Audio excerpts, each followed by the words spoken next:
আসসালামু আলাইকুম দর্শক, আপনারা দেখতে পাচ্ছেন আমার সামনে কিছু ক্ষীরা।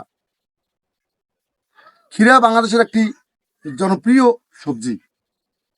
এটি মূলত শসার একটি জাত, যা আকারে ছোট এবং স্বাদে মিষ্টি। এই ক্ষীরাতে প্রচুর পরিমাণে পানি থাকে, যা শরীরকে হাইড্রেট রাখতে সাহায্য করে।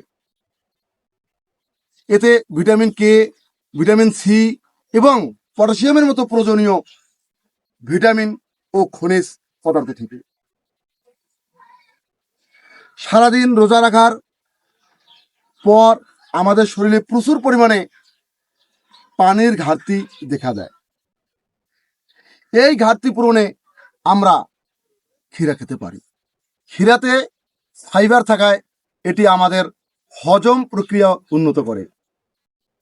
এছাড়াও ক্ষীরা আমাদের শরীরকে ঠান্ডা রাখতে সাহায্য করে। ক্ষীরা আপনারা সালাদ এবং বিভিন্ন রান্নার কাজেও ব্যবহার করতে পারেন। তো দর্শক, ক্ষীরা সম্পর্কে আজ এই পর্যন্ত। আমি আরিফ চৌধুরী বিদায় নিচ্ছি। আল্লাহ হাফেজ।